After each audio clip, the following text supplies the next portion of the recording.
Welcome back to the garden in February, and it's a chilly afternoon. We've had a lot of very cold winds, which hasn't been the fun to go and work in, but at least it's been dry.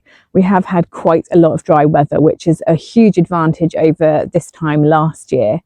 So February is a really busy month. There's a lot of sowing to be done now that the light levels are starting to improve, and I'll share some of that with you later on. It's also a time when I'm pruning, so I'm pruning my roses and any trees or shrubs that need pruning. And it's also the final opportunity to plant anything that is bare root.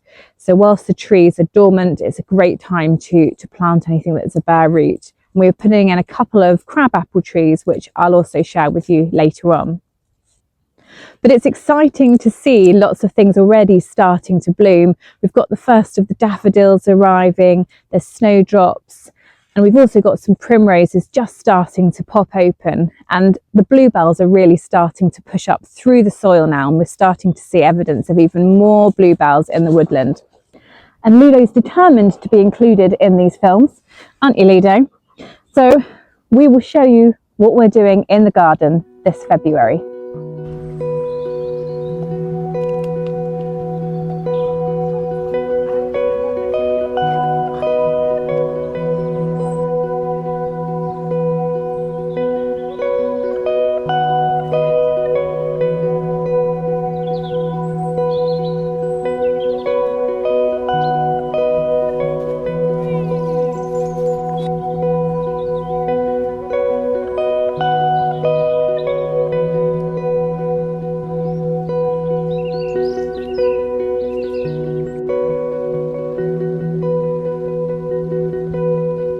So welcome to the cutting garden in February. It doesn't look the most exciting at the moment, but I can assure you that in a few months' time, this space will be transformed into an absolute riot of colour.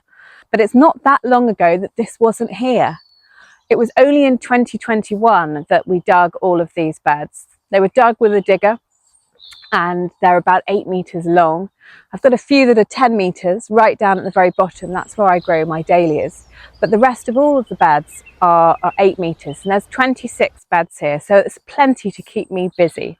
And these beds are split between perennials and annuals, so I'm trying to grow more perennials every year because they do seem to tolerate our very changeable climate better than the annuals. But there's still a place for annuals within this garden.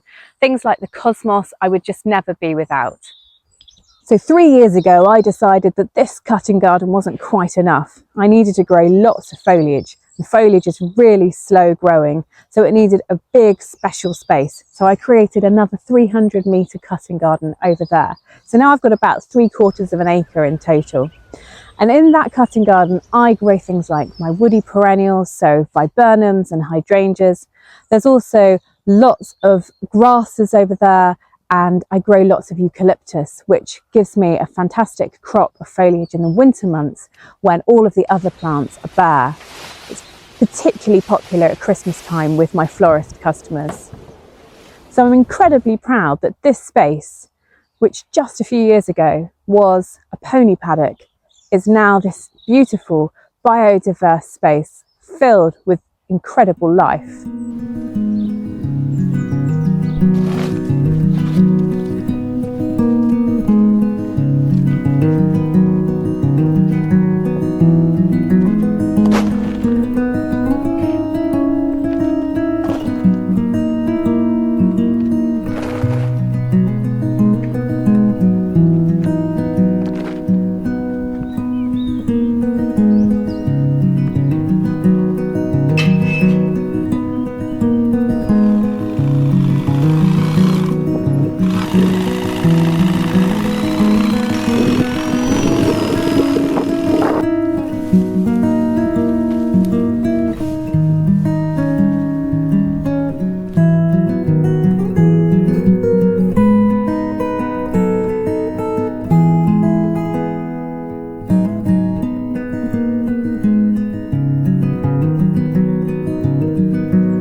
the middle of February and I'm here amongst my roses. There's about 15 roses here in total. I don't grow masses of roses, but they are so beautiful. You just can't not have roses in a cut flower garden. So today I'm going to be pruning my roses. These were reduced in height in the autumn because what I don't want with the roses is when their stems are tall at the end of the summer, for those to catch the wind and the rose get wind rock. So I reduced the height down by about a half in the autumn, and then now we're coming towards the spring, I'm going to prune them and I'm going to cut out any of the dead wood that's there or any crossing stems to allow some light and some air to get right the way through the plant, and that's going to keep it really nice and healthy for me and produce some great flowers. So for cutting back these roses, there are a couple of things that I need. So these are the gloves that I use for cutting the roses. They are a gauntlet glove and I wouldn't be without them for cutting back these roses. Some of them are fairly thornless and some have huge thorns which would do some real damage. So these gloves are absolutely essential.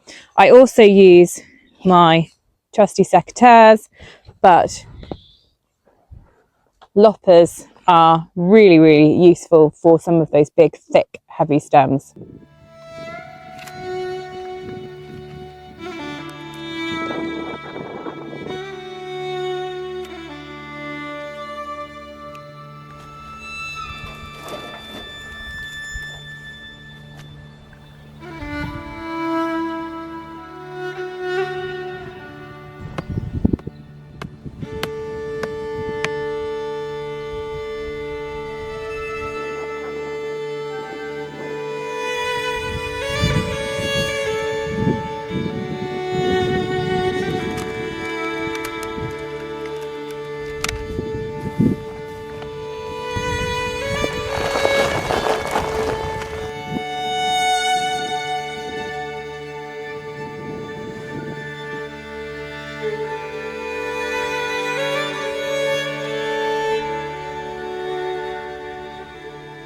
It's Valentine's Day, which means I can finally start sowing my seeds.